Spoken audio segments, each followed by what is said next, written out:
কাঠফাটা তপ্ত দুপুরে স্ট্রেচারে ভর করে ট্রাফিকের দায়িত্ব পালন করছে রাকিবুল হাসান লিমন নামে এক ছাত্র, যাকে গত কদিন থেকেই নগরের বিভিন্ন মোড়ে এক পায়ে যান চলাচলের শৃঙ্খলা ফেলাতে দেখা যায়।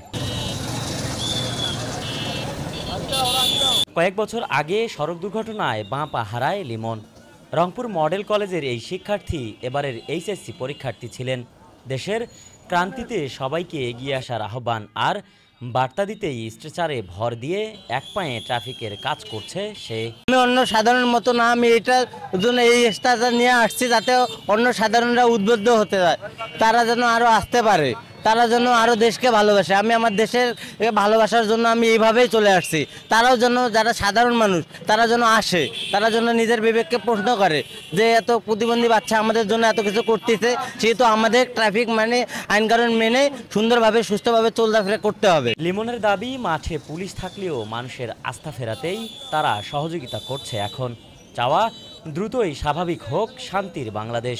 ট্রাফিক পুলিশের নাই, এজন্য আমরা মাঠে নামছি। এখন ট্রাফিক পুলিশ আসছে আল্লাহর রহমতে, তবু ওদের প্রতি আস্থা মানুষের কম, এই জন্য আমরা তাদের সহযোগিতায় আবারও মাঠে নামছি, কারণ যাতে তাদেরকে সবাই আবার পুনরায় বিশ্বাস করে।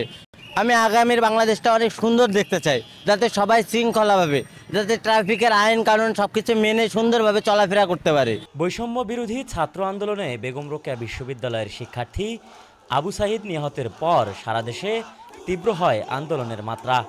কোঠাবিরোধী আন্দোলনকে কেন্দ্র করে পুলিশের সঙ্গে সংঘর্ষ আর হতাহতের পর বেশ কিছু দাবিতে কর্মবিরতির ঘোষণা দেয় পুলিশ অধীনস্থ কর্মচারী সংগঠন। ফলে সারা দেশে আর দেখা যায়নি ট্রাফিক পুলিশদের। সড়কে যানবাহন নিয়ন্ত্রণের কাজে নামে শিক্ষার্থীরা। কর্মবিরতির পর আবারও কাজে ফেরায় মানুষ পুলিশকে স্বাচ্ছন্দ্যে গ্রহণ করছে দাবি করে শিক্ষার্থীরা বলছেন, হাজারো ছাত্র জনতার রক্তে পাওয়া বৈষম্য বিরোধী দেশটাকে গোছাতে পুলিশকে সহযোগিতায় মাঠে থাকছেন তারা। আমাদের দেশ আমাদেরকেই তো রক্ষা করা লাগবে।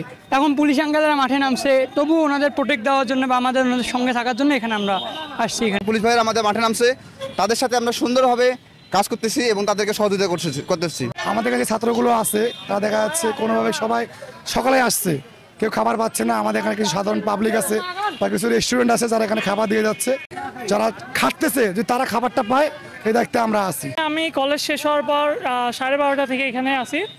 আর এখানকার আমাদের যেহেতু এখন পুলিশরা এখন সবসময় সবাই মাঠে নামে নাই, এই জন্য আমাদেরকে সার্বিক সহযোগিতা থাকতে হচ্ছে। সকল অরাজকতা, দুর্নীতিমুক্ত আর কথা বলার স্বাধীনতা নিয়ে নতুনদের হাত ধরে গড়ে উঠুক সোনার বাংলা, প্রত্যাশা শিক্ষার্থীদের।